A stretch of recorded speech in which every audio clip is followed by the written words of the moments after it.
आदर सम्मान अभिनंदन आभार नमस्कार देवियों सज्जनों, स्वागत आप सभी का आपके अपने चैनल अभिवाणी में। और मेरा नाम है अभिषेक शर्मा। सभी बड़ों को, पेरेंट्स को प्रणाम और सभी बच्चों को, छोटों को मेरा प्रेम। आज है 12 सितंबर 2023 दिन मंगलवार। और कौन बनेगा करोड़पति 2023 सीजन 15 के जूनियर के जो रजिस्ट्रेशन हो रहे हैं, किड स्पेशल वीक जो आएगा, शायद 1 से 2 सप्ताह ये चलेगा, 1 से 2 वीक्स, तो उसके रजिस्ट्रेशन स्टार्ट हो गए। ये दूसरा प्रश्न है। 5 दिन होंगे केवल। पहला 11 तारीख को आया था, जिसका उत्तर आज देना था आपको 12 तारीख को 9 बजे से पहले। और जो 12 वाला उत्तर है, इसका आपको देना है करेक्ट आंसर 13 तारीख को 9 बजे से पहले, 8:59 तक। तो कभी भी दीजिए, 9 बजे मत दीजिए, 11-12 बजे या कभी भी दे सकते हैं। डिटेल इन्फॉर्मेशन के साथ में वीडियो आपको चैनल पर मिल जाएगा। उसमें बताया गया आपको क्या करना है और क्या नहीं करना है। उसके बाद रजिस्ट्रेशन केवल पहले दिन करना होता है, उसके बाद में कोई रजिस्ट्रेशन नहीं होता, फिर डायरेक्ट जो है प्रश्न आता है। तो इसमें पूछा जा रहा है कि इनमें से किस देश के व्यक्ति ने कोई नोबेल पुरस्कार नहीं जीता है।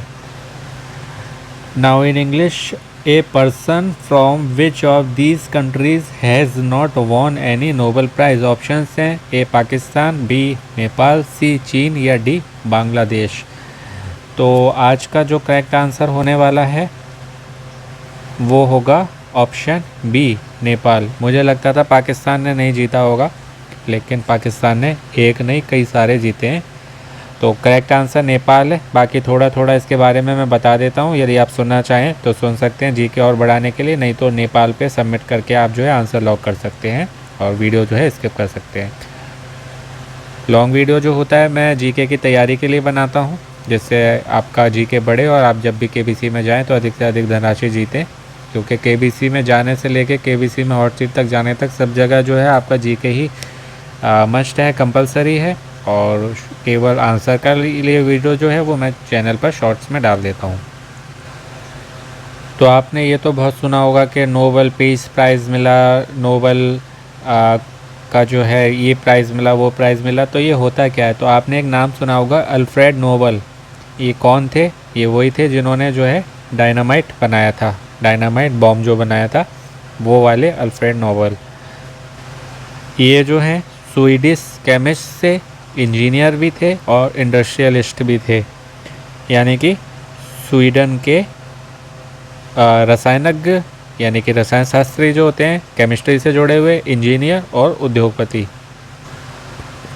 अपनी मृत्यु से 1 वर्ष पूर्व, यानी कि जब 1896 में इनकी मृत्यु हुई थी, उससे 1 साल पहले 1895 में इन्होंने वसीयत लिखी थी, जिसमें इन्होंने ये कहा था कि मेरी जितनी भी संपत्ति है उससे ये नोबेल प्राइज़ बनाए जाएं और जो भी काम करे अच्छा इन 5 फील्ड्स में उसको नोबेल प्राइज़ दिया जाए।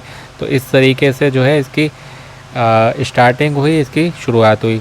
भौतिक में दिया जाता है, फिज़िक्स में, रसायन विज्ञान, केमिस्ट्री में, शरीर विज्ञान या चिकित्सा जो कि होता है, फिजियोलॉजी और मेडिसिन। उसके बाद होता है लिटरेचर, इकोनॉमिक्स एंड पीस, यानी कि ये हुआ साहित्य, अर्थशास्त्र और शांति। तो इसके लिए दिया जाता है।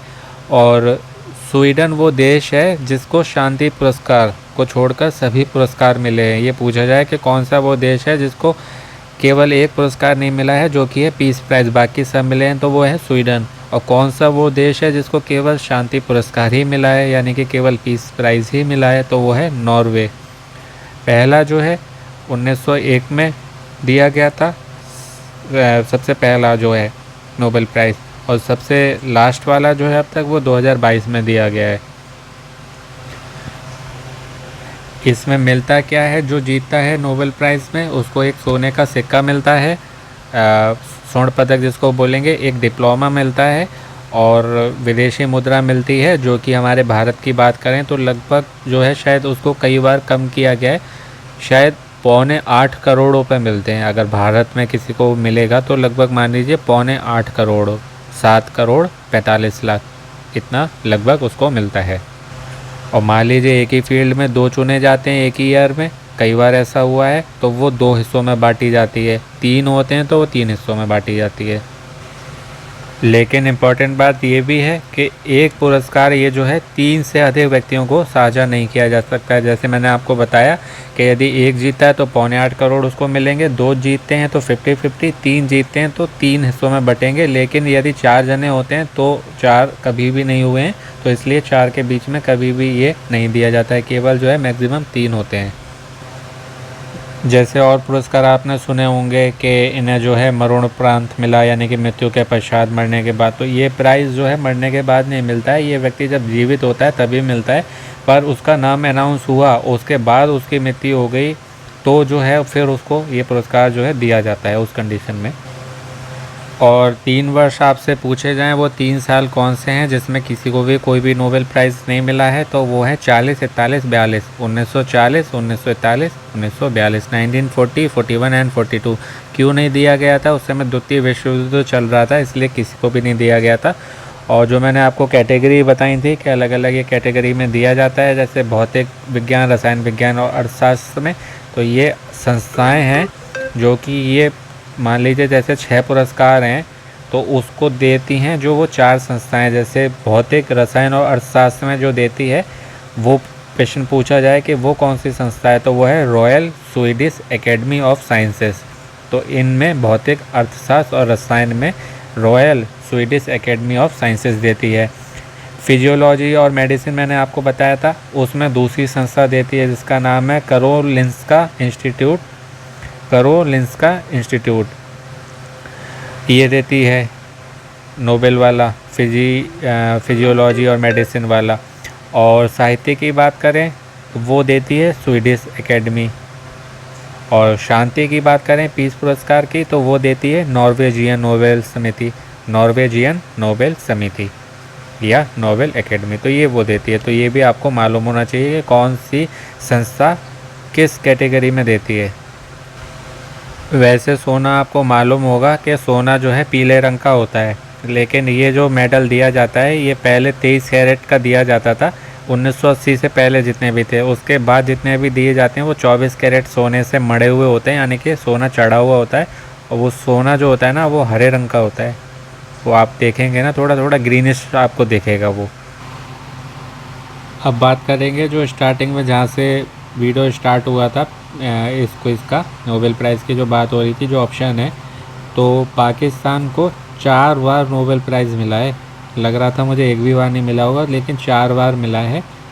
और मतलब मुझे वैसे ही लगता था कि नहीं मिला होगा, पर नेपाल को जो है एक आध मिला होगा और भारत में ऑप्शन नहीं है, तो मुझे लगा था जैसे कि पाकिस्तान को नहीं मिला होगा, लेकिन 4 मिला है। एक आपने नाम सुना होगा मलाला यूसुफजई, तो उनको मिला था शांति पुरस्कार। शांति जो होता है ना, कोई 2 देशों के बीच में सुलह की, शांति का प्रयास करता है, प्रयत्न करता है, कोशिश करता है या करवा देता है, तो उसको फिर ये शांति पुरस्कार मिलता है। तो इनको मिला था मलाला यूसुफजई को शांति पुरस्कार 2014 में।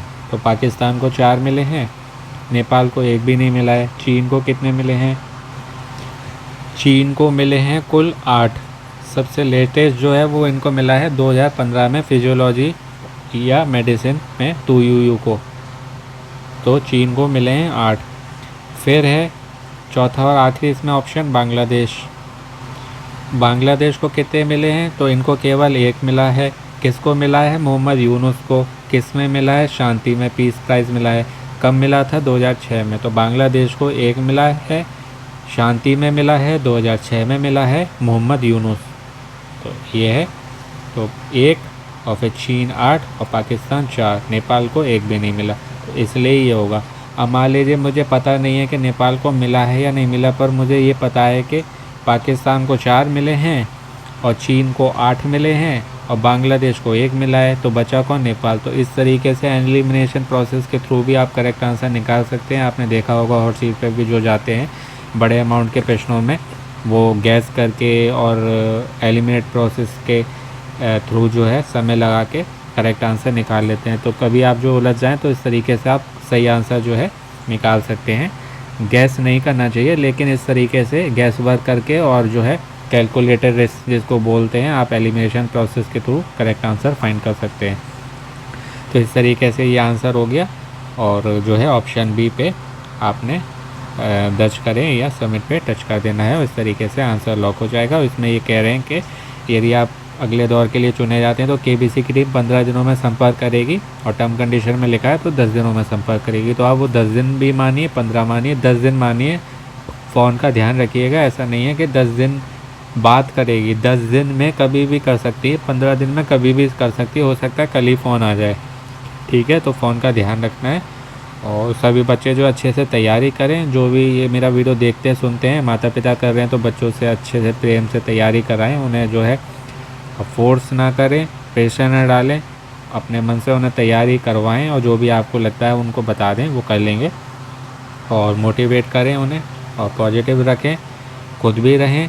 और बाकी फैमिली वीक का मैंने बता ही दिया कि फैमिली वीक स्पेशल जो होगा 1 वीक होगा, तो जितने भी 3 जने हैं फैमिली से जो भी जाएंगे, सभी का 16 तारीख को मुंबई में ग्राउंड ऑडिशन होगा। जैसे जनरली अभी हुए थे ग्राउंड ऑडिशन पहले, तो सबका वहाँ पर ग्राउंड ऑडिशन होगा, जीके टेस्ट और फिर पर्सनल इंटरव्यू। फिर जो सिलेक्ट होगा उसको फिर कॉल आएगी, जो मुंबई में जाके फिर FFF होगा। तो इस तरीके से सिलेक्शन प्रोसेस होगा।